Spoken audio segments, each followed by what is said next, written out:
My name is Larry Norris. I'm the co-founder of Decriminalize Nature. I've been lucky enough to help people all across the U.S. pass policy. I think there's now about 29 cities or so, and quite a few that are on their way, passing policy to effectively decriminalize entheogenic or psychedelic plants and mushrooms all across the U.S. So it's been quite a journey over the last 6 years, and I look forward to talking with our guests today about some of the interviews that they've been doing across the U.S. as well. I'd also like to introduce Rachel, who's our behind the scenes maestro, so to speak, and she's going to be helping us with all the tech stuff, and also she'll be taking any questions. So if you have any questions out there live, please go ahead and put those in the chat box, and Rachel will ask us towards the end of the show anything that you are interested in asking our guests today.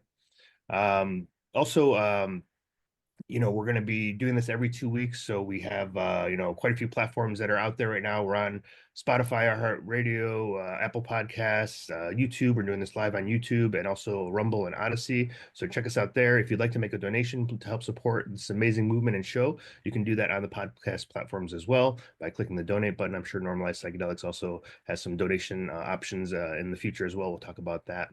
We're really excited to have our guests today. We've known them for quite some time. Really, I see they've kind of been working hand in hand with them, with a lot of different sort of bringing education out to the community. And so today we have Jamie Blasquez and Artem Smirnov, and they're both good friends of ours and founders and creators of Normalize Psychedelics Project. And they're aiming to gather over 1,000 stories and testimonials from folks regarding the benefits and healing emerging from entheogenic and psychedelic practices. They also post 2 times a week on the Decriminalize Nature Instagram. So if you're on our Decrim Nature Instagram, check that out. We have some really great videos on there, little snippets, and they have their website and some other stuff on YouTube. We'll talk about that in a bit. Really excited. Also, Jamie runs Decriminalize Nature Flagstaff and also the Flagstaff Psychedelic Society. And on top of all that, also runs Decriminalize Nature Arizona as the team lead there. So a lot of things on your plate, Jamie. Thank you so much for all the incredible work you've been doing. And Artem's been helping out with the creative director of Normalize Psychedelics, and he's popping around and doing some great travels as well. So really excited to have you both here, and we're looking forward to the great conversation that we're going to have today. How are you doing today, Jamie and Artem? Go ahead, you first. Doing well, good start to my Sunday. Just took a walk in the park here in Mexico City. So beautiful day. What about you guys? I'm doing really good. I mean, what better way to start a Sunday than talking about plant medicine and advocacy and education? Yeah, absolutely. Yeah, thank you so much for both being here, and for taking some time out of your Sunday as well to share with the regular community here. Maybe we could start off with both of you. We'll start off with Jamie first, then we'll go to Artem. A little bit of a background bio, like how did you get interested in this area, and sort of what things would you like the audience to know about you? Yeah, I was raised in a home where drugs were bad. If you smoked any cannabis, the next thing you were doing was heroin. And so all drugs were bad. And it wasn't until my early 20s that I got diagnosed with a pretty severe autoimmune disorder. And I ended up finding cannabis as the healing plant that helped me through my journey and really cured me of it. So, and then fast forward until late 2019, I was in a friend's kitchen. He was telling me that a friend of his was dating a guy that did a little bit of mushrooms every day. And my response to that was, ew, what a druggy loser. And he said, no, no, no. She said, it's supposed to be really good for you. And I said, oh my God, she's enabling this drug behavior. Like she needs help too. And he said, no, no, she wants me to read this book called Michael Pollan, How to Change Your Mind. And I said, well, I want to read that book because I want to know what garbage she's putting in your head. And so I ordered the book on the spot. And as soon as it came in, I burned right through it. And when I hit the last page, I was just so angry because it triggered one of the deepest traumas of my life. And that was suicide stole one of the most important people in my life when I was 11 years old. And the trigger after reading this book was, had these framework and community around these medicines been in place, that person would still be here to be with me. And so in that moment, I dedicated my life to the education and advocacy of plant medicine to help those suffering and to help those in need. And so people don't have to die from suicide anymore, and people don't have to suffer alone, and that these can help us along. Yeah, thank you so much, Jamie. What a journey to be where you are now. Really, truly, we talk about how folks are, we can never change the minds of these people, and whether it's Megapolitan or the movement or people that are friends or whatever, like once you realize, like, wow, this is all propaganda and misinformation that we've been fed over the years, you start to realize, like, wow, what else are we not knowing, and what else can we learn from these plants and mushrooms? I think that's what one of your sort of ideals of your project is going forward, is really sort of bringing those short stories to people so they can share that. Yeah, thank you, Jamie. Thank you. Artem, Artem, how about you? Totally. Well, I think there's a there are a few layers of how I got started for psychedelics. They've been a part of my life probably since the my mid, probably 23, 22. I actually accidentally dosed myself and one of my friends with a research chemical when I was 23. A guy told me that we are going to see some cool lights in the sky. And I was like, well, we're bored. Let's just, we're shooting some hoops. Might be cooler if the lights in the sky are shooting around at the same time. And 1 hour later, we're both just like eyes completely open, walking around, being like, oh my God, a whole portal has been opened into my mind. So that was an experience I had at 23. And I think that opened me up to the whole world of hallucinogens, of altered experiences. For me, like personally, they've helped me a lot with decision making. If I'm having a decision that I need to make in my life and I'm struggling, like just doing some mushrooms and going into the forest with a friend, a trusted friend, has always been something that I've loved, and it's something that's always brought me a lot of value and a lot of like I don't know, just a lot of groundedness, and it's helped me connect to myself for a while. And it's helped me a lot with presence. I would say that in my, and I think probably a lot of us are struggling with presence in our society, or just kids, struggle to be present. But I would find myself daydreaming, and I'd find myself disassociating and kind of not feeling like I was in my body. And I think tuning myself in with psychedelics and those altered experiences, they've helped me become more present in my body. And yeah, that's been something that's really helped me with joy and happiness, just in my life in general. And I always tell people that growing up, I always felt like I was disconnected from the root of life, like the root of life. Like there was life happening, and then there was Artem operating like on the side, and I never felt connected to it. And I think that psychedelics have helped me bridge that gap. Um, this project got started when I met Jamie, and I realized that a lot of people didn't have those early psychedelic experiences, and there was a lot of people who could benefit from those. And me, I would occasionally tell my grandma about my mushroom trips just to mess with her. I'd be like, "Hey, grandma, listen to what happened on my latest mushroom trip." But but but but like in truthfully though, a lot of people would benefit from hearing those stories and those personal accounts. So as we started collecting these interviews, I realized how starved and hungry the people were for authentic human experiences that didn't feel promotional in any way. We're not trying to sell you anything, That's why this project, Normalize Psychedelics, is a nonprofit, because we're creating a sort of database of human experiences. But the people were asking for it, and I was like, this sounds like a really beautiful thing to add to the world. Awesome. Thank you, Artem. Yeah, and you talk about we're disconnected to our roots. As you probably know, that's a nice little segue to the name of this podcast, which is Restoring Our Roots. That was really been something that Decriminalize Nature, I think, has focused on since the beginning, is realizing that folks all over the world had this deep connection to plant medicine or mushroom medicine, what have you. Artem, your family is from Russia, I believe, right? So there's probably an ancient, sort of tradition there that we don't even really hear about. It's just kind of this like thing that happens over there. But I know from my family's from Finland, and there's the same sort of thing. There's a lot of ancient mushroom traditions. And Jamie, I'm sure probably with your ancestors as well. So this idea of restoring our roots to reconnect not only to our nature and to our consciousness, but also to our ancestors, I think is really powerful. And I think you're probably tapping into a lot of that in some of the interviews that you're doing. You're really seeing people sort of open up, at least from the interviews that I've seen, in a way that, people don't really talk about. So for both of you, however you want to kind of banter this back and forth, but the idea comes up, normalize psychedelics, you're ready to go. The idea, okay, well, let's make this thing happen. You go on this big road trip. tell me about this road trip. That sounds super exciting. You know, you came here in Oakland, you had this RV and you were just going for it. So what was that process like, and what kinds of things did you see along the way? Artem, can I do the background of how this all came to be? You have to. Yeah, you must. Okay.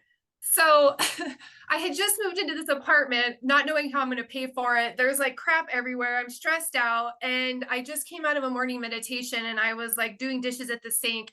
And I got this like vision out of nowhere. And it was like the shoestring, like the Italy on a shoestring look, but it was through the United States. And then I got a flash of that. I got a flash of the mushroom shop in Canada. And then I got a flash of Artem's face. And it's like I knew what I had to do. Like we had to do this RV trip to capture what's going on in decrim nature and get the stories, because we all know that the revolution will not be televised. And so I was like, no, this is too big, I don't know about that. And then by the next day I was like, all right. So I called Artem and I was like, Artem, look, this is what I saw, like, let's get this thing going, like, what do you think? And he was like, sure, Jamie, like, yeah, why don't you just sit on that for 2 weeks and then give me a call and then we'll go from there. And I was like, great. So then that's when I reached out to Larry. I was like, Larry, what do you think about this idea? Like renting an RV, going through all these cities, capturing all this stuff. And Larry was like, yep, let's get this going. We exchanged. I got a whole agenda going. I pretty much mapped out everything I saw in the vision. And I called Artem back 2 weeks and I'm like, Artem, I'm ready to go. Like, I'm ready to rent the RV. And he was like, holy crap, Jamie, I thought you were high. I didn't think you were serious. And I'm like, yeah, I'm serious. Are you in? And he's like, hold on, let me think about it for like a week. And then after like 4 days, or I don't know how long it was, he called me and he's like, let's do this. And I'm like, sweet, RV is rented. These are the dates. This is where we're going.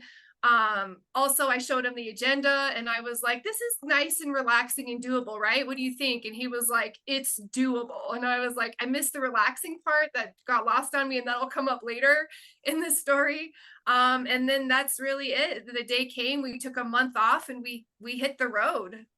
Artem, Yeah, I would never ruin a friend's passion project. And for me, I was like, man, like Jamie is being called to speak to all these people about psychedelics. I love psychedelics. I would love to meet all these activists because I wasn't familiar with any of these communities. And I was like, what a cool chance for me to meet all these people who are so passionate and, literally changing the laws of of these towns, these cities, these areas. And I was like, for me, I was just like, this is going to be fun. And the initial idea for this project was to create a documentary about the decrim movement, which hasn't really yet been done. And I think at some point that's a really beautiful story to share. I think that's maybe that will happen. But anyway, yeah, like the trip was spontaneous. There was like 5,000 kilometers of, it was a really type A trip from Jamie. I always it was like very ambitious. It was starting in Flagstaff, driving all the way up the West Coast through California, through Oregon, through Washington, through Canada, back into Canada, through Colorado. It's a very ambitious trip, but it was really fun. We got to meet all of these people. So for me, I was honestly moved by how many of these people were this was their mission in life. And I was like, man, like this is no game. This is no game. And for people to take that into their own hands and to actually do something about it and change laws, I was like, what a beautiful, really what a beautiful thing to do. And I think I honestly got a lot more love for local politics because prior to that, I've never considered myself political. I always thought that politicians were just kind of, politicians. But seeing these local people operate and how many good things they're doing and how honest they were and how much they care, I was like, man, like there's a beautiful way to do politics as well. Yeah, and I just wanted to add to that, like when we started, we were going to create a documentary for Decrim Nature. That was our intention, just to get the voices out there, because I didn't feel like it was being reported to the full extent of what really was happening in our communities. And 3 or 4 days into it, I turned to Artem and I was like, holy crap, like we can't wait for these stories to get out in a documentary. Like we need to get this out now. This is going to save people's lives. And he was like, yeah, I was going to talk to you about that.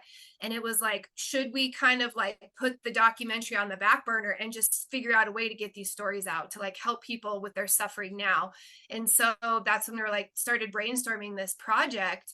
And that's kind of really how, that's why the Decrim Nature documentary has yet to be made, because it's like almost like we got taken in a different avenue to be like, get this out now. And one thing I want to add to this too, which was very dramatic dynamic of where people are at in this space, because we went to go see Dana Larson up in Canada, who is literally selling all psychedelics over the counter, and at the time wasn't decriminalized, wasn't legalized, and it was just very out in the open. And then from there, we went down to Montana we were supposed to meet with a couple who run ceremony, and we were literally an hour away from them. And the woman called and was like, look, we can't do this, it's not safe, we have a child and we have to protect our family. And it was such a huge dynamic of how it could be like so in your face and then so hidden as well. And then from there, that was the long end of the journey, and we were driving it on and on and on. And I turned to Artem and I was like, who made this schedule and how did you let this happen? And he was like, look, I said it could be done, I didn't say it was relaxing. But Yeah, that's great. Yeah. And, I mean, I think, you both speak to something there, which is like the beauty I enjoy from doing this work is like meeting all these people from all over the place. Like there's all these great minds, and all these people that activated, working in politics, local politics, like you said, is so important. Sharing their stories, having healing experiences, doing something that they're not getting paid for just to make change happen for the rest of their community. Like it's such a privilege to be able to like connect with these folks from all over the place and see these little pockets come up in all these different random places where all of a sudden there's a community of people that never knew each other before, and they're connected and bonded by these plants and mushrooms, and then they make something happen. And so I think, your sort of project of like going around and really sort of now getting some of those stories is so important, and I'd love for you guys to be fully funded so you could do this all over the US, and like talk to people everywhere, because the stories are going to be different in every place. Southern California, the Flagstaff, the Montana, as you said, versus the Vancouver. People, it's still that's, I think, from what I understand, the name of your organization too, Normalize Psychedelics. How do we it's really about destigmatizing, but you're taking the positive spin of that, right? How do we normalize this idea so it's not scary for folks? So it's not something that they have to hear, all the sort of many over 50, 60 years of sort of rhetoric around this topic, and really be able to come from a fresh place and say, hey, this works for folks and this is helping heal folks. And I found that in my community these things have happened because of the positive benefits and potentials of these medicines. So I think that's, for me, has been also really something that's been so amazing, is people all over the world really at this point in time calling up. We've now created this beacon, you've all created this beacon too, so I'm sure you get a lot of stories that come rolling in from places that you wouldn't expect. And realizing like this underground is it's overused, but this idea of mycelium network is so true. There's so many spots and pockets that you just, it's covered up by all this other stuff, and then you see there's this really vibrant community happening underneath all of that. As you sort of went through your sort of West Coast travels, and now you've kind of done some conference interviews and all this type of thing, what, at least in your first little sort of run there, what were some things that really stood out for you that was like, either you didn't know before, or that was really powerful story that you were like, wow? Or, I know Jamie, you often talk about Port Townsend as being this sort of unique little mecca there. What are some spots, obviously we have the store in Vancouver. What are some spots for you that really excited you as you sort of went through, and some stories that you heard that were like, wow, I can't believe this? I'll start. And I'm glad you brought up Port Townsend, because it is a little gem. But like, and I'm so glad you're talking about communities, because the beauty and the warmth and like the cohesiveness of the communities really took us aback.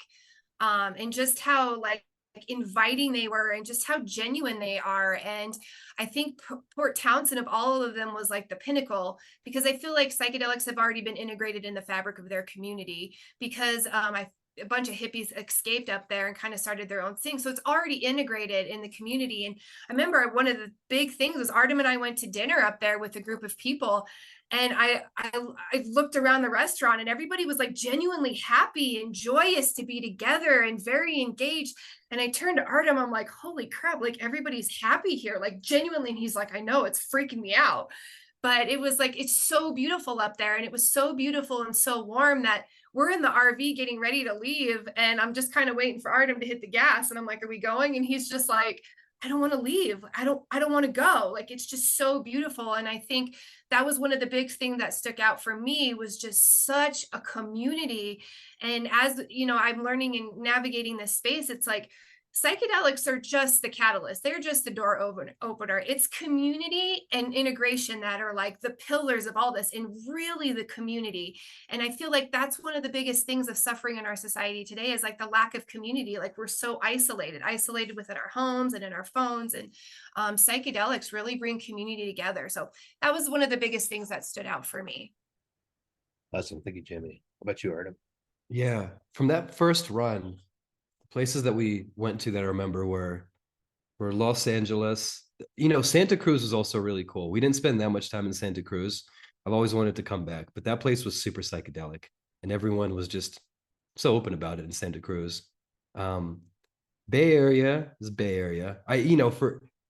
For me, I think also Port Townsend had a really big um it made an impact on me based on how normalized it was. Um, and then we went to Denver and we went to Boulder. In terms of the states, those are kind of the hot spots. But you said something earlier about, wherever you go, the stories are different and people want to share different stories. They are, but they're also really, really remarkably similar. They seem to follow this really similar. There's like different archetypes that these stories with psychedelics seem to follow. And it's not really about psychedelics. I always make this joke that I was like, a lot of these stories almost sound like a meeting Jesus story. It's like you're finding yourself, and if you replace psychedelics with Jesus, it's going to be a very similar story, which is funny because we're all on this like trajectory of life. We're all going to find these. We're going to be in these crossroads where we're growing, we're transforming, we're going to lose, family members. It's going to be painful. It's going to suck. And then how do we go through these things together? And kind of like Jamie said, a lot of the stories are about going through challenging times together. And then a lot of the stories that it seems like the psychedelics open up this wound that's inside of us. We already have this wound and we're alone before the psychedelics, but we realize how freaking alone we are after the psychedelics, but we can no longer wait. Like afterwards, we're like, oh man, this is not something that I can put aside anymore. This is something that I have to take action on tomorrow. Whereas going through life, we can be that aside, be like, oh, whatever, I'm lonely, whatever. It's not bad. I'll just go to work and pretend everything's fine. But we're not able to pretend so much anymore after we have those experiences and we realize how big that wound is. And then we actually take action. So yeah, I'll just leave it at that. Yeah, and you mentioned their archetypes, and I think that's such an interesting idea because I make the same joke similarly, which is like, yes, there's a lot of people out there, but like it's kind of surprising, at least from the rhetoric of like, and the stories in the community are similar. There's differences there, but the rhetoric of like, politicians who are drawing from this 50, 60 plus year, misinformation campaign, it's always kind of the same.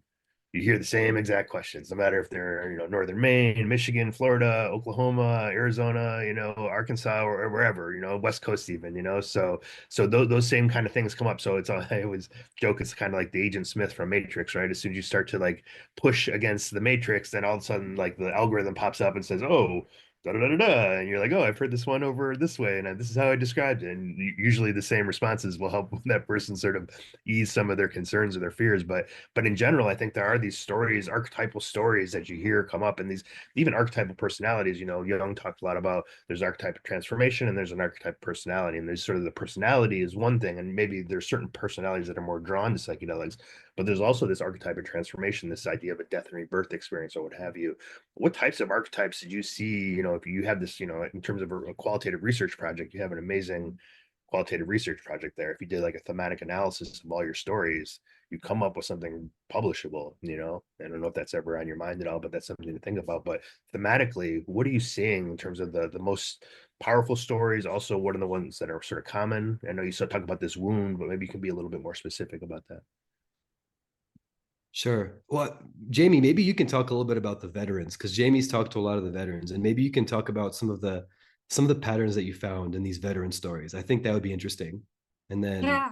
yeah. Yeah. So one of the things that was surprising, because I'm a civilian, I've never been in the military. I've never been no one in my family's in the military at all. So I'm a civilian. So coming into this world was like really eye-opening, because I, going into this world, had the impression that, you know, the military causes PTSD, and that's where this is all coming from. And what I'm coming to find is a lot of the people in the military are coming in with trauma that's even more compounded in the military, and then even more compounded when they leave. So, and that was one of the biggest eye-opening to me, was like, it's very traumatic for them to leave the military and go back into civilian life. And so that was one of the biggest things with coming into that space and learning about how psychedelics help them learn before, during, and after. Is that kind of what you're thinking, Artem? Well, I wanted to add something on. I think every one of those stories, almost every one of them, at some point, the veteran was suicidal. Oh yeah. Like that Oh, seems we're to on the pill death cocktail, the pills, they're, all the things. they're on the death cocktail, but at some point, like they didn't want to live, and exploring what that means. Why didn't they want to live? Like, Mm. um, and I mean the archetype of people being suicidal and not wanting to be in this world is really, really, really, really, really, really common. It's a lot more common than we think. Um, like people just they seem like they don't fit in. They seem like they don't have a purpose. They don't seem like they matter. And then this archetype of, well, what's the point of my existence even on this earth?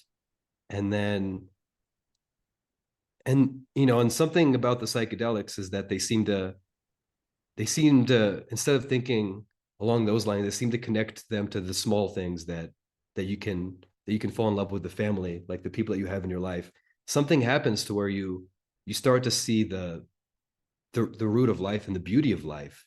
And why is it? How is it that in this like such a prosperous country that we have, that people, like so many people, don't feel like they fit in. They don't want to be a part of it. They're like, I'm checking out. They're passively checking out. And they're like, I don't want to be a part of this. So the suicidal arc is really, really, really common. Um, Another one that, and Let me just before we jump off that, let me go, just go back to Jamie real quick. ahead. In terms of, I know that this arc is obviously one thing that comes up a lot, and then also, you know, you're having to do some of this interviewing actually out of the country, and I think maybe you can just even talk about that. Is there frustration with veterans that they fought for this country and now they can't even be here having these experiences here? They have to go somewhere else to do it. Yeah, there's definitely a frustration for that, but the beautiful thing is, like, there's a brotherhood and there's a big community out there that are working to connect them with the help that they need. There, in specific, there is a nonprofit called Music with a Purpose.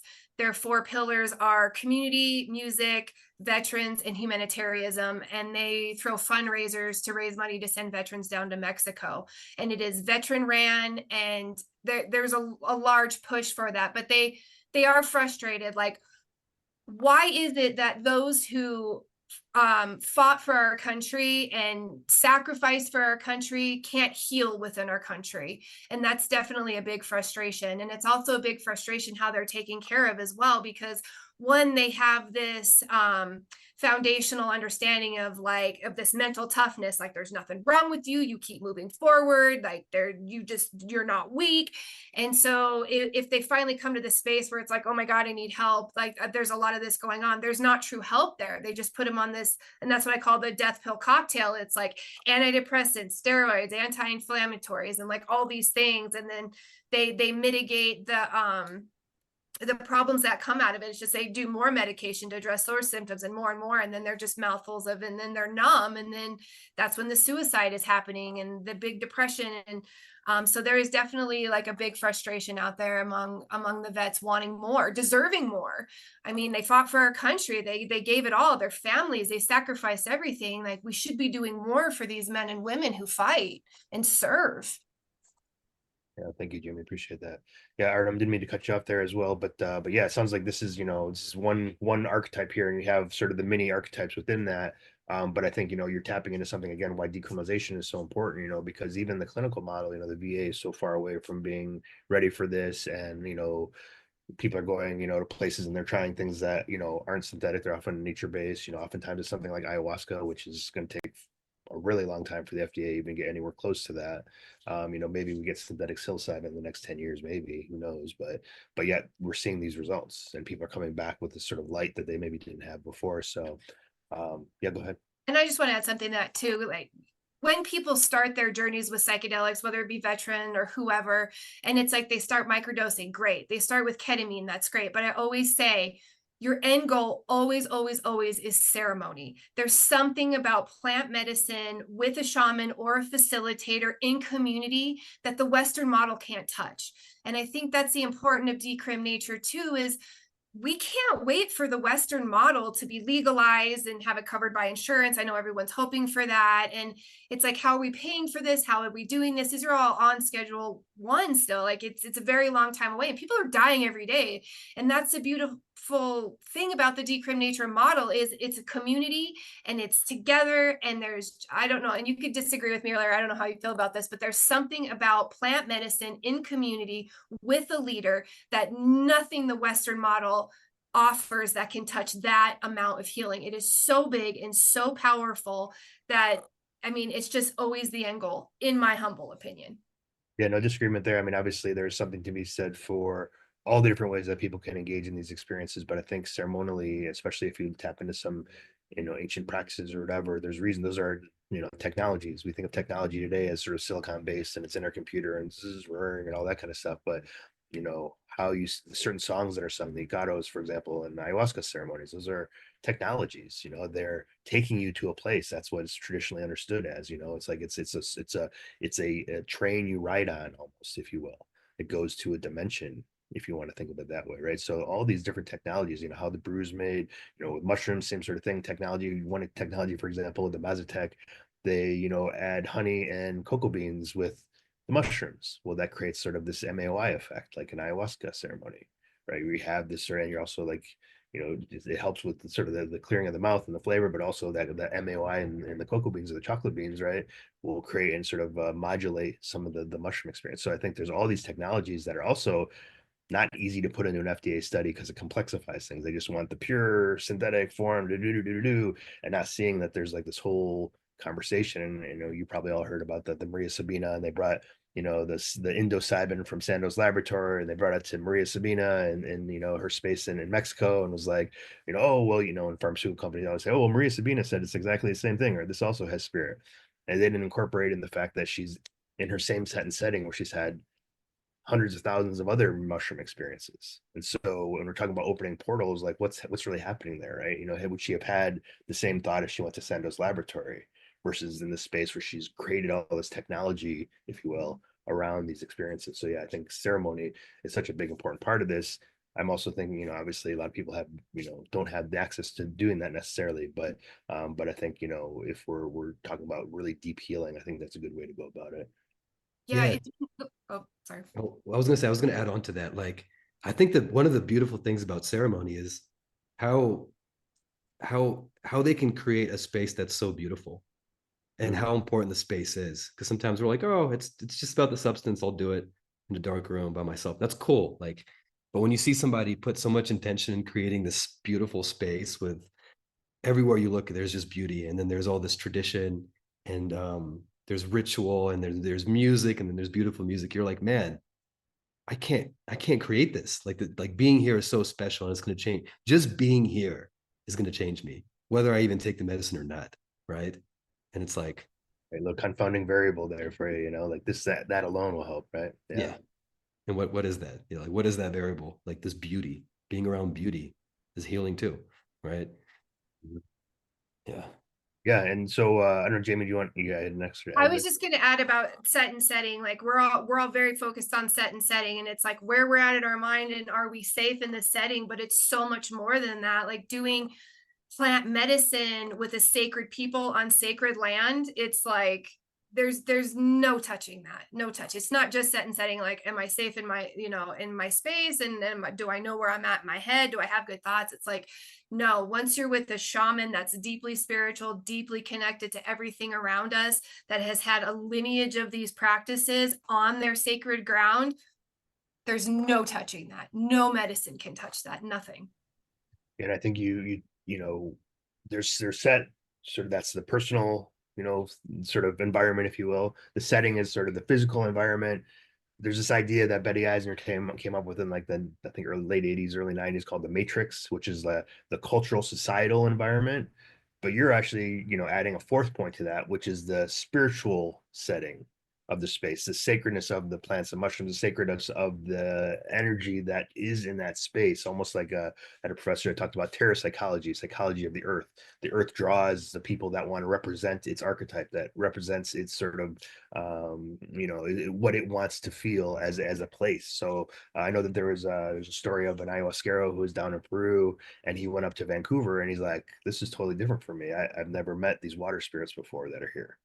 This is like a different land, therefore a different space, and therefore a different conversation that's happening. And that's not the medicine, that's not the set and setting, that's not the matrix. That's something that's unique to each individual space, like the sacred spaces you're speaking about. So I think there's definitely an addition that can be had to that conversation around set and setting, including the sort of spiritual setting or sacredness of the beings that are there, if you want to go into that animistic sort of perspective. Yeah, Artem. Totally.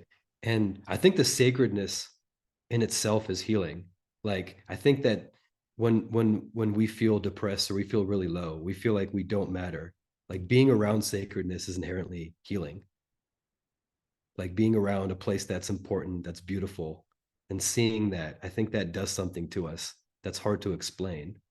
But that's why a lot of these conditions that we have in the West, they don't really exist in a culture, in other cultures that have more of that sacredness. I don't know. That's one thought. Right. I think the Rupert Sheldrake talks about it as sort of like I think he used the term morphogenetic field, where you can like go into a field where other people have healed or other people have found it sacred, or sort of it's building that there. It's not, yes, it's all of that as well, but I guess there's a fifth part then, which is like how many people have gone there and healed, and what does that embed in the ether, if you want to sort of take the Sheldrake point of view on that. So yeah, so important to be doing this, and now we're creating these new sacred spaces all over the place. Yes, there's sort of these traditional sacred spaces, but now I think anyone coming together, now we have 29 sacred sacred spaces in terms of places that have decriminalized, that people are more actively engaging with these experiences. And funny, even recently, I think a CNN article came out, and it's like the spin is always funny, right? And you said earlier, Jamie, the revolution will not be televised. Originally CNN was saying positive things about us. Now they're kind of like dissing a little bit. So I'm like, all right, we're back on the right track again, right? We're doing good things. But they said something like unsupervised use of mushrooms has increased blah blah blah amount since 2019. And I was like, hey, that's great, because they're thinking of this sort of clinical model. But like now there's these communities that are building and people coming together, and I think that's so important. And I think the Rand report talked about 8 million people having an experience in 2023. I'm sure that's increased quite dramatically since then. But it's a process of relearning culture for a lot of folks too. They might not have access to go to these other places, and maybe it's going to be tricky for them. Maybe there's going to be some bumps as we move forward, as with anything, as you learn something new again. But sort of reestablishing this as spaces where people can feel comfortable doing this, I think is really critical. We know we did a great little sidetrack around. You all did a me, and let's bring it back to archetypes for a second, because I know Artem, you had some other ideas around archetypes, and I just want to kind of bring that back into the conversation. We kind of sort of talked about sort of environmental or space archetypes, right? And then there's the transformative archetypes, and I'm loving how this is all developing in these sort of what is it called, the nested inside of one or the other. What other types of archetypes are you seeing in your research and in your sort of interviews that you're doing? I know you're down there in Mexico as well, so you probably see a lot of people coming down there and having experiences. What's sort of showing itself for you?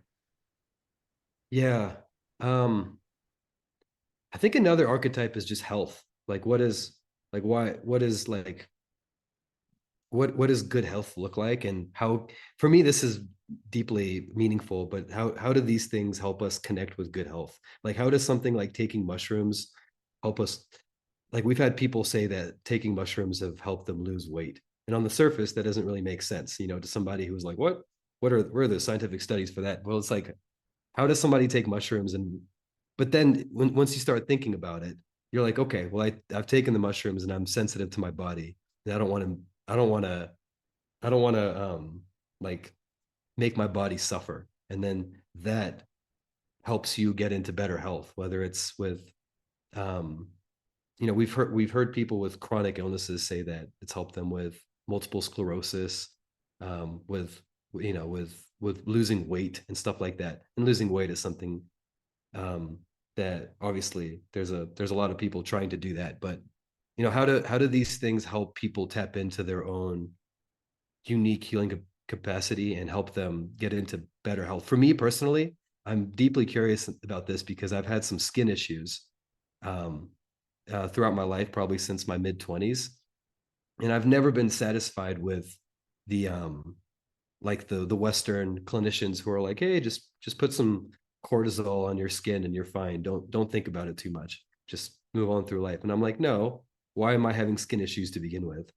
And like understanding some of the more, psychosomatic reasons why, like why my body is manifesting things as skin issues. For me, like those stories of connecting to your own body and improving your physical health are really meaningful. And I think they're really cool because I think it can go much deeper. I think we're only starting to scratch the surface on how these things are helping our physical health. Yeah, thank you. Yeah, and obviously you spoke a little bit about we got mental health, we got physical health.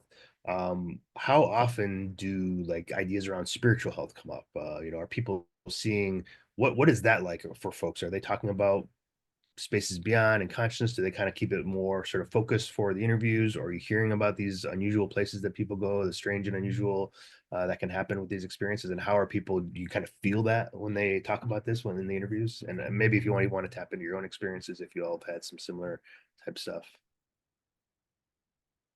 Jamie, you want to start or you want? I'm just gonna add a small thing really quick because that's a really deep one, Larry. But what I want to add is like throughout all these archetypes, there's a kind of common recurrence, and I don't want to say for everybody, for a lot of people, and it's the reoccurrence of not enoughness. Like I'm not enough for this, or not worthy or not enoughness. Like that is like a common theme in the human experience. But as far as like these bigger things that you're talking of, I don't think we've captured that, have we, Artem?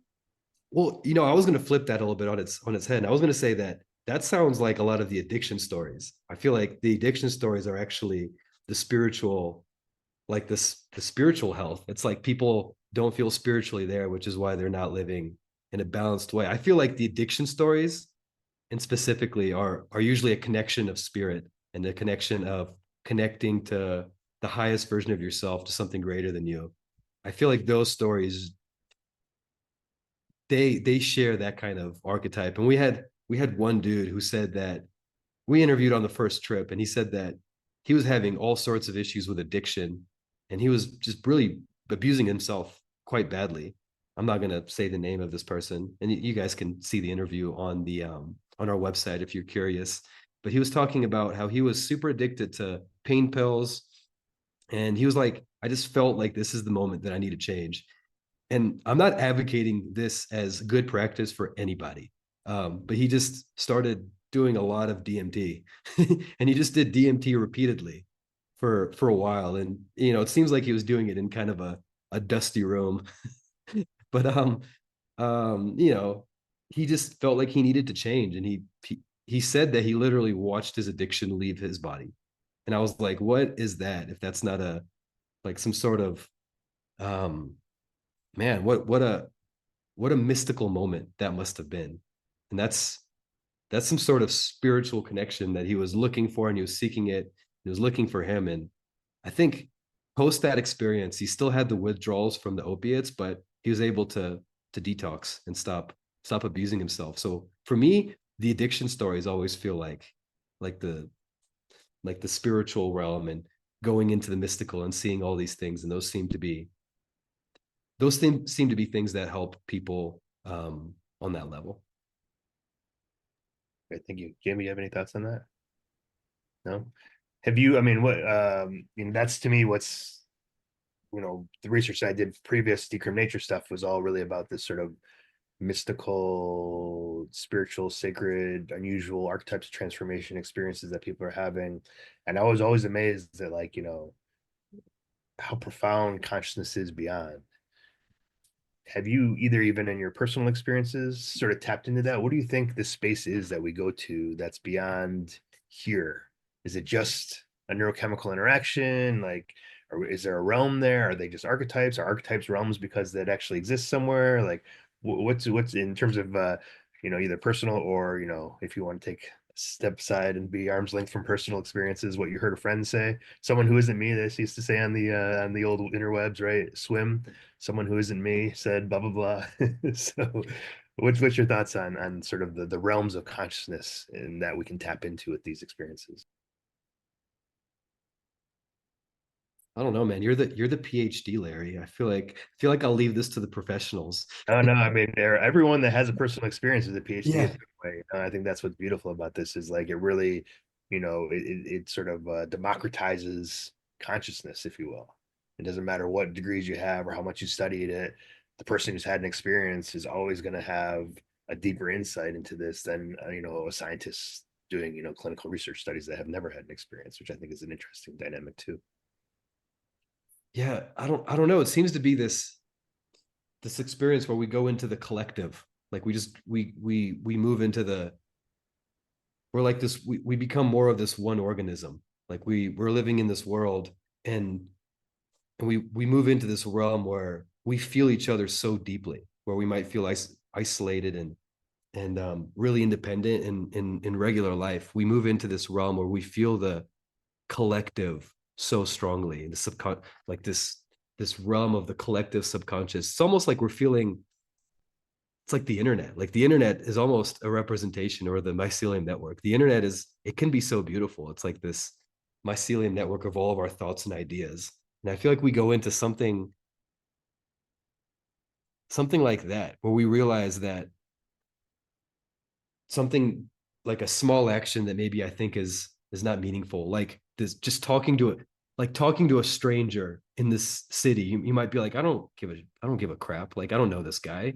And then you take mushrooms and you're like, this is the most important thing I can do all day, is talk to this dude. Like it flips it on its head, where you feel the collective so strongly and you realize that we're so connected.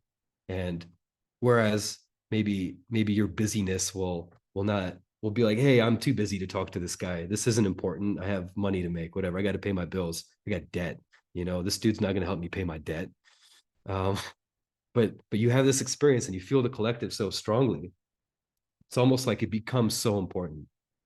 I don't know if that answers your question, but I feel like we go into this, like we feel the collective so strongly, and we're not able to ignore it.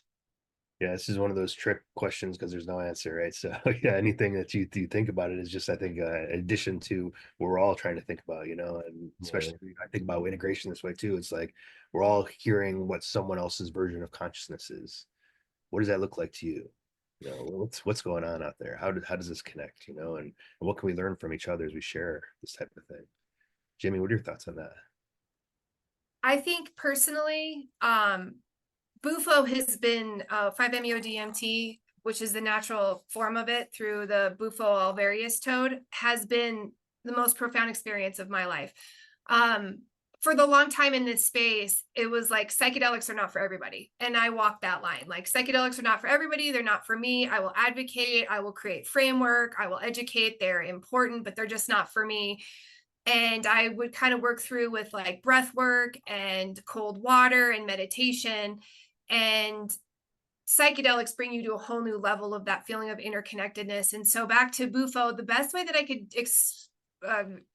the ineffable journeys of Bufo is like you are traveling through light as a conscious being talking to another conscious being telepathically through like visions and hearing, and really integrating your trauma and understanding your trauma and the reasons why, while being engulfed in unconditional love. And I thought I knew what unconditional love was. You know, I have very loving parents and an incredibly loving Catholic Italian family. I have a great tribe of friends that love me deeply, but there's nothing like the feeling of pure unconditional love of the universe. It's like God, spirit, source, whatever you call it. It's that like pure love. And that feeling is like the feeling of interconnectedness and how we are all deeply interconnected. And like Artem said, like before, I'd be like, I'm not going to listen to this guy. Like, I got stuff to do. But after understanding like this universal truth of like how deeply connected, like that's my brother. Like, why would I not listen to my brother? Why would I not connect and spend time and try to understand this person on a deep level? I always have time for that. And so I think that's the best way I could describe these realms of understanding.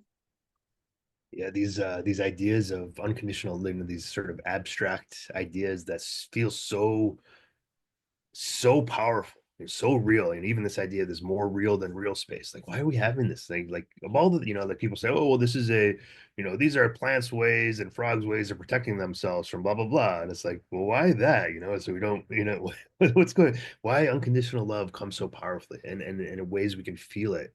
And it's something that, until you've had that experience, it's almost kind of like, wow, I didn't even know. It's like they say, what you know, what you don't know, and then the things that you don't know that you don't even know, right? Um, so yeah, so I think these unconditional loves and sort of this idea of this sort of realness, this familiarity. I'm sure probably I don't know for you, Jamie or Artem, but for myself, included, like there's this sense of familiar. Like I've been here before. Like this place is familiar. Like why is it so familiar? It's not like, oh, I had an experience where I was watching TV on my couch all evening. That didn't happen. It was like this above and beyond, and I'm tapping into these ideas and these frameworks that were totally new and fresh to me. So yeah, I think that's really beautiful. This idea of unconditional love, and of course we could probably use that right now. Unconditional love with discernment, right? With a little bit of discernment as well. But I think that's and I think you're both speaking to that. Some of the challenges that people are facing right now, some of the reasons that we have a lot of the mental health issues of disconnect with community, the fear of other, the xenophobia, the oh, I'm not, I don't have time for this, I'm not enough. Like all these elements are lacking in that unconditional love, the ability to be seen without having to, feel like you're being judged, to be just seen and appreciated for who you are as an individual, which I think both of you are doing a great job out there to help these folks that have these big experiences be seen, in a big way. A lot of folks can't talk about their experiences, and now you're providing a platform for them to share their healing, and knowing that somebody else out there is going to watch that video and be like, wow, that could be me too. So I really want to sort of, again, give you lots of congratulations and respect for all the work you're doing out there with Normalize Psychedelics, because that is sharing these stories for folks, and that it's so important. We're still, as much progress as we made in decrim side of things, like the destigmatization process is still so important, and we still got to keep doing that. And then the normalization process, as you're saying, is still so important. So I think this is really really critical what you're all doing. And again, just want to sort of give you thanks. And I know we have about a question or two that Rachel wants to jump on, and then we'll just sort of wrap up with some other ideas before that. And then really appreciating all your sharing so far. It's been quite a conversation. Have you either of you decided to interview yourselves for Normalize Psychedelics, by the way? Are those out there? We'll do it soon. We'll do it in Denver this time when we meet up in June. Okay. Yeah. Okay, great. I love Great. that. Okay, so I just great conversation. We have about 10 viewers across all the platforms. Just nice comments. Specific question wise, I just have one. I had a few, but I was like, I'm going to keep it to one to keep it succinct. But my main question is through all your travels, visiting different communities and different, I like to think of the earth as a mirror or a way of mapping even our own bodies. So the stuff you were saying, Artem, about like your body, the cosmic body, how like we're all like cells of the grand cosmic. And so if you're a heart cell versus a liver cell, it doesn't really matter. You should just be embrace the cell that you are and like the full like uniqueness of what that is. And when people realize that meaning, then you're less likely to feel disconnected because you are part of something so wonderful. And so both of you really articulated a lot of that. I think a lot of people will get a lot of comfort and strength from this conversation. So thank you for that. But my main question is that in any of your travels, have you felt any almost feeling of familiarity? Like oh, I've been here before, even though you hadn't been there before in any kind of community or any kind of space, that kind of stuff, which kind of harkens, I guess, back to maybe like an ancient memory, let's say. So thoughts, Jamie Artem, about if you visited a place or a community that felt like home, I guess, or like you've been there before. An echo. I got a few. So yeah, I can take this in different directions, but Yeah. um, upon starting this project, I decided to travel and live abroad in Mexico, which kind of was a calling to me. I was like, yeah, I love the States, but there's a lot of stuff I wanted to see. But this little small magical town that I'm living at in Mexico felt more like home than the place where I grew up in North Carolina, strangely. And I'm only gonna drop the name once because I don't want this place to change, so I keep it a little bit on a secret Yeah, level. yeah. But Tepoztlan, Mexico. Shout out to Tepos, Mexico.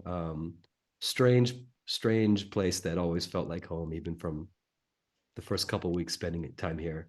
The Right. other thing is ayahuasca. Like ayahuasca felt Mm, like some sort of ancient home. I always seem to connect to this this home feeling that's inside of me, yeah, I love almost like it's like this familiarity, this warmness, but it's really hard to articulate. It's almost like I've been here before. I feel good here. I feel like I belong here. that. Hmm. Um, but I don't know exactly how to articulate it. Just feels homey. So Hmm. that that medicine in particular, ayahuasca, always felt it feels like home, and it brings a lot of emotions, a lot of sad emotions, but like sad, happy emotions, crying. You're just like when you're home, you just want to cry. Hmm. Hmm. So strange. People think that you only cry when you're sad, but I think you cry when you're happy too. So I would say for me, that's been one that has always just felt really welcome in my body. I love that. Jamie, how about yourself? As far as any of the places that we went to that felt like we've been there before, I didn't get any of that. But what I definitely did get is a deep feeling of family. Like Hmm. just meeting these people after a few minutes, it's like you feel so close to them. You feel as close to family as your own. That's definitely something that I did notice. And Artem and I did have conversations while we were on the road. Like, my God, these people, like the community, and then how warm and loving and genuine they are. That's definitely a sense that we got everywhere we went, everywhere we went. And it's really beautiful because when I came back to my hometown Flagstaff, I got back here and I looked around and I was like, you know what? I'm gonna move to Port Townsend. I don't really want to be here anymore. Like, I want to be in my community. I want to be around Yeah. family. And then after a few days, I was like, you know what? I'm gonna bring Port Townsend here. I want Yeah. Flagstaff to be like Port Townsend. I want people to feel seen and safe and heard and loved and have these like beautiful communities surrounding these medicines. Like, so that's what I'm Mm, in the midst of trying to do, is like bring Port Townsend here. I love that. Like home is where the heart is and build it around Yeah. that kind of situation. Oh, great story. So that was my question. Larry, back to you. Great conversation, guys. Great. Thank you very much, Rachel. Yeah.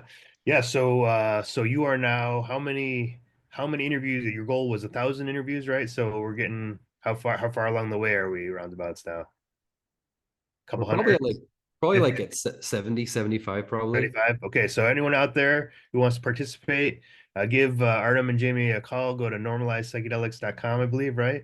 What other ways can they reach you out there? I think the best way for them to reach us is um, on Instagram. They can follow us at normalize_psychedelics. Or if they want to submit a story or check out our database, they can go to normalizepsychedelics.com. And there's a little button there that says submit your story. So if you feel called to, um, we're definitely searching for the most diverse stories that we can find. Great. Yeah, and if I'm sure there's also a donation button on one of those pages. So anyone out there that wants to help fund this amazing project so you can do more travels and meet more people, especially now get off the West Coast, maybe go to the East Coast or something like that. Love to see that happening. I know you guys are also heading into the I guess it's still called the MAPS conference, but the 2025 Psychedelic Science Conference.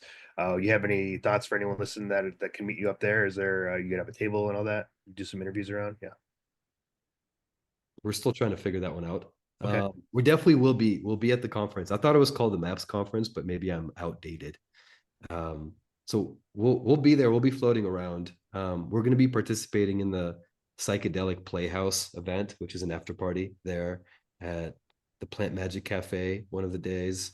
And then yeah, we'll be floating around, and we'll have our cameras and stuff. So if you guys feel called to, and if there's a story that needs to be shared, like reach out to us and we can chat about how to best tell your story.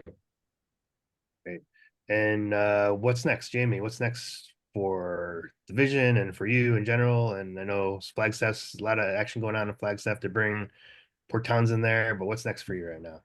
I think we're just focusing on education and advocacy right now. That's like the biggest things. Like if you can just reach the hearts of the people, that's going to be the fastest way to make change. And so we're really currently focusing on Normalize Psychedelics project, trying to get more interviews.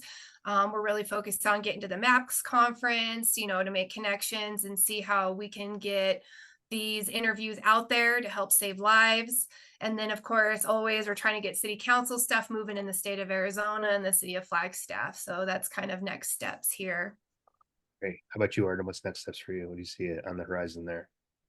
Yeah, for this project, I think it's in some ways it's coming together and it's beautiful. I think it'd be really nice to, sometimes it feels like we're just talking to the psychedelic bubble and we're just sharing these stories to the people who already know that they exist. So I mean, I think what would be really powerful is if we can partner with psychedelic adjacent groups to help you know, put these into communities that need to hear them, whether it's the health space, the mental, you know, the mental health space, people, you know, publications based on other publications is what I'm trying to say. We would love to partner with psychedelic adjacent companies to help spread these stories in different ways. And because the population is huge, the psychedelic population is still, it's actually pretty small, but it's a really powerful bubble. So we like to think that whatever we're sharing and experiencing here, everyone's experiencing that. But the truth is that for most people, it's still not really an option. So, you know, sharing these into platforms where we can reach more people is something that would be really meaningful. And I think, you know, if people are out there that have publications that want to help us, we're open. We can chat. Right. And anything else that we didn't touch? I mean, we could go for another couple interviews, so maybe we'll invite you back on some great conversations that to come. But anything that we didn't touch on that you just want to sort of pop in here before we head out? And it sounds like Normalize Psychedelics is the way to contact you. Jamie, do you have a contact for anyone in Flagstaff that wants to reach out for Arizona? What's the best way for them to contact you for Decriminate stuff? We have a Decriminalize Nature Arizona Facebook page and decriminalize.nature.flagstaff Facebook page as well. We also, I think, yeah, Instagram, decriminalize.nature.flagstaff. You can reach us there too. But I guess the thing that's really coming through is for those who are kind of wandering in the dark, those who are suffering, those who are suicidal, those feel like there's no way out, like help is on the horizon, like we're coming, the community's there, just reach out, don't give up hope, be curious about psychedelics, do the research, reach out to your community, like help is here, the support is here. And our biggest message here at Normalize Psychedelics is you are not alone. You are never, ever alone. Awesome. What an incredible conversation. Thank you both. We got to touch on a little bit of what you're doing. We got to touch about, I love to talk about the weird and wild as well. So we got to touch about that as well. So thank you both, Jamie and Artem, for being here. Really appreciate your time, really appreciate your projects, and really appreciate what you're doing out there in the world. Just for a reminder for all the listeners, every 2 weeks we will be going live. So our next event, our next podcast is going to be Sunday, May 11th. Our special guest will be Savannah, who is actually in Homer, Alaska. So she's going to be hopefully the first city to pass in Alaska. We got some work to do out there, but she's going to come on, talk a little bit about parenting as well and everything like that. So it should be a great conversation. And then next week, Sunday, this podcast will be on all the regular platforms, Spotify and Apple Podcasts, etc. And Rachel will be putting that out. So keep an eye out for that. And we'll put some clips in the near future as well for our social media campaigns. So again, thank you both for being here. Thank you to the audience. Thank you, Rachel. It's been a pleasure. Thank you, everyone, for listening in. Until next time, tune in, stay rooted, and let's grow together. Have a great Sunday. Bye-bye now. Plant power to the people. Plant power to the people. Where you dream is where I'll meet you.